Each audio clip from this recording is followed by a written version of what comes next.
నిమిషాలు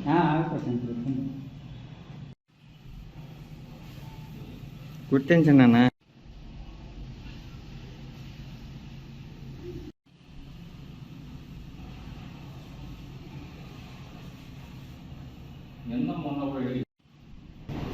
ఈరోజు కేంద్ర ప్రభుత్వం బీజేపీ మోడీ ప్రభుత్వం ఎన్నికల సందర్భంగా మళ్ళీ సిఏఏని ముందుకు తీసుకురావడం జరిగింది. ఏదైతే 2019 డిసెంబర్ 11వ తేదీ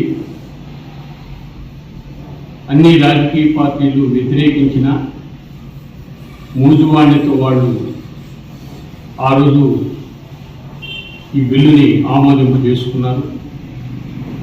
దేశవ్యాప్తంగా అనేక రాజకీయ పార్టీలు, స్వచ్ఛంద సంస్థలు కానీ, మైనార్టీ సంస్థలు కానీ వీళ్ళందరూ దేశవ్యాప్తంగా వ్యతిరేకించి పెద్ద ఎత్తున ఆందోళన జరిగినానికి బీజేపీ వెనక్కి ఆ పౌరసత్వ బిల్లుని వెనక్కి తీసుకోవడం జరిగింది.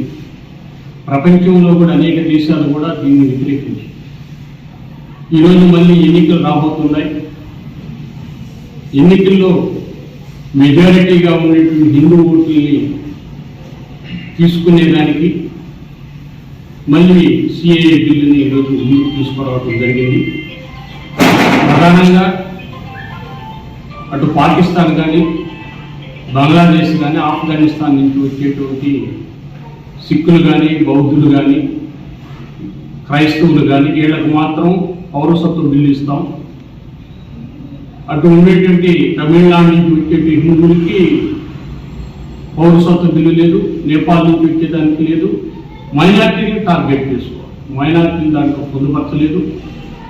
ఈరోజు మైనార్టీలుగా ఉండేటువంటి ముస్లింలు టార్గెట్ చేసి ఆ బిల్లుని మళ్ళీ ఎన్నికల సందర్భంగా తీసుకురావడం జరిగింది.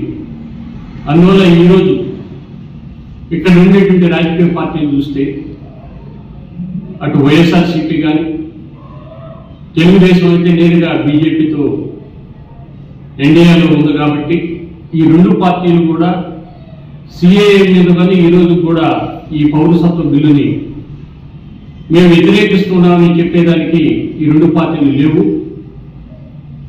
అందువల్ల ఈరోజు దేశంలో ఉండేటువంటి పరిస్థితులు బీజేపీ ఇలాంటి బిల్లులు తీసుకురావటాన్ని మేము వ్యతిరేకిస్తున్నాం.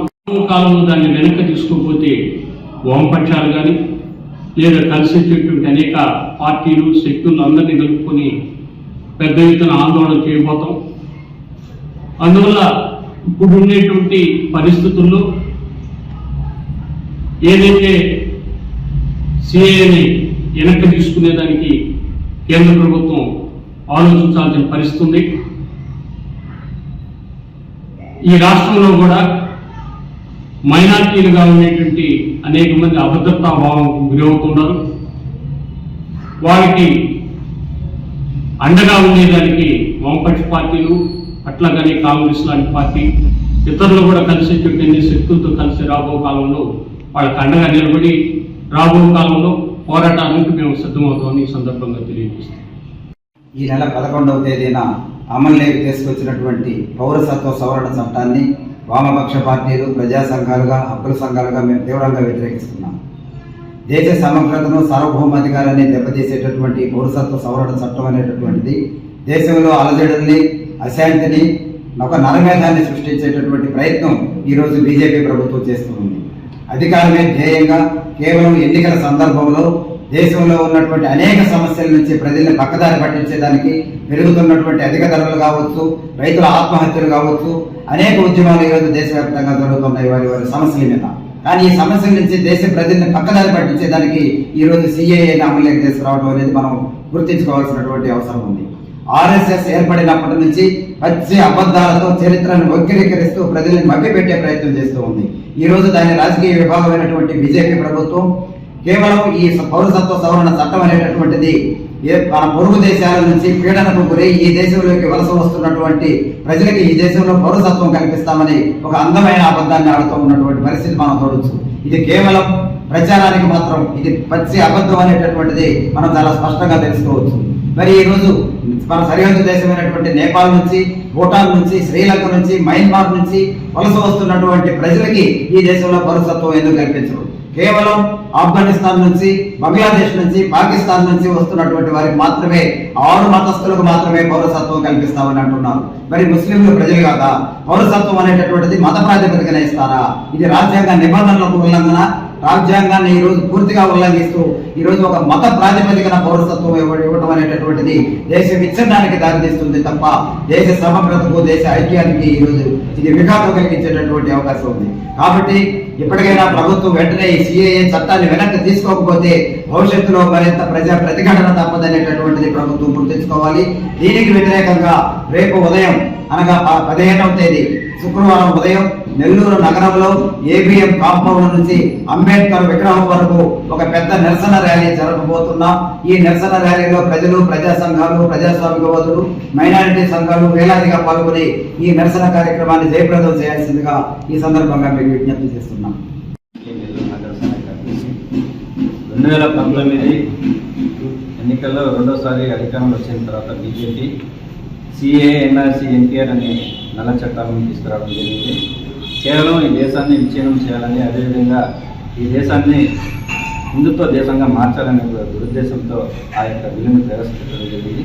ఆ సందర్భంలో దేశవ్యాప్తంగా అనేక ప్రజా సంఘాలు కానీ వామపక్షాలు ప్రతి ఒక్కరు కూడా లక్షలాదిగా వీధుల్లోకి వచ్చి నిరసన తెలియజేసిన సందర్భంలో దాదాపు 100 రోజుల పాటు నిరసన కార్యక్రమం జరిగాయి. ఆ బిల్లుని వెనక్కి తీసుకోవాలని చెప్పేసి మహిళలతో పాటు ఎంతోమంది రోడ్లపైకి వచ్చి నిరసన తెలిపిన సందర్భంలో కరోనా రావడం, అదే సందర్భంలో వీళ్ళంతా ఈ బిల్లుని వెనక్కి తీసుకుంటున్నా అని చెప్పేసి తాత్కాలికంగా చెప్పడం జరిగింది. కానీ ఇవాళ మళ్ళీ ఎన్నికలు వస్తున్నాయి సందర్భంగా ఈ డైవర్షన్ చేయాలని, ముస్లింలు హిందువులు వేరే అని చెప్పేసి డైవర్షన్ చేయాలనే ఉద్దేశంతో మళ్ళీ సిఏ అని చెప్పేసి ఒక చట్టాన్ని, మళ్ళీ నల్ల చట్టాన్ని తీసుకురావడం జరిగింది. ఏదైతే 3 దేశాలు 6 మతాలకు మాత్రమే ఈ యొక్క పౌరసత్వాన్ని, ఈ దేశంలో పౌరసత్వం ఇస్తామని చెప్పడం అనేది ఒక దుర్మార్గమైనటువంటి చర్య. ఇప్పటికే పలు రాష్ట్రాలు ఏదైతే ఉన్నాయో, కేరళ కానీ, వెస్ట్ బెంగాల్, తమిళనాడు, ఈ రాష్ట్రాల్లో ఉన్నటువంటి ముఖ్యమంత్రులు ఇప్పటికే చెప్పారు ఏంటంటే సిఏ లాంటి ఈ యొక్క నల్ల చట్టాన్ని మా రాష్ట్రంలో మేము అమలు చేయమని చెప్పేసి స్పష్టంగా చెప్పడం జరిగింది. సెక్యులర్ పార్టీ అని చెప్పుకునేటువంటి మన రాష్ట్రంలో ఉన్నటువంటి వైఎస్ఆర్ కాంగ్రెస్ పార్టీ కానీ, అదేవిధంగా టీడీపీ కానీ ఒక్క మాట కూడా ఇప్పటికి కూడా చెప్పలేని పరిస్థితి. బీజేపీతో ఆ పొత్తులో భాగంగా టీడీపీ ముందుకు సాగుతుంది, వాళ్ళ యొక్క రాజకీయ ప్రయోజనాల కోసం ముందుకు సాగుతుంది. కానీ రాష్ట్ర ప్రయోజనాల కోసం కానీ, ముస్లిమ్స్ మైనారిటీస్కి సంబంధించి ఏదైనా ప్రయోజనాల కోసం కానీ వాళ్ళు ముందుకు సాగే పరిస్థితి లేదు. అదేవిధంగా జగన్మోహన్ రెడ్డి గారు కూడా ఇదే విధంగా ప్రవర్తిస్తున్నారు. ఇప్పటికైనా జగన్మోహన్ రెడ్డి గారు మన రాష్ట్రంలో సిఏని మేము అమలు చేయమని చెప్పేసి తెలియజేయాలని చెప్పేసి మేము ప్రధానంగా డిమాండ్ చేస్తున్నాం. అదేవిధంగా ఈ యొక్క నల్ల చట్టాన్ని వెనక్కి తీసుకునే వరకు వామపక్షాలుగా కలిసి వచ్చే రాజకీయ పార్టీలను కలుపుకొని పెద్ద ఎత్తున ఆందోళన కార్యక్రమం చేస్తాం. అందులో భాగంగానే రేపు ఉదయం ఏబిఎం కాంపౌండ్ నుంచి పెద్ద ఎత్తున ర్యాలీ జరుగుతుంది. దీనికి నిరసనగా ఈ నెల్లూరు నగరంలో ఉన్నటువంటి మైనారిటీ సోదరులు కానీ, అదేవిధంగా వివిధ పార్టీలు, ప్రజా సంఘాలు ప్రతి ఒక్కరూ పెద్ద సంఖ్యలో పాల్గొని తమ యొక్క నిరసన తెలియాలని చెప్పేసి సందర్భంగా తెలియజేస్తున్నారు.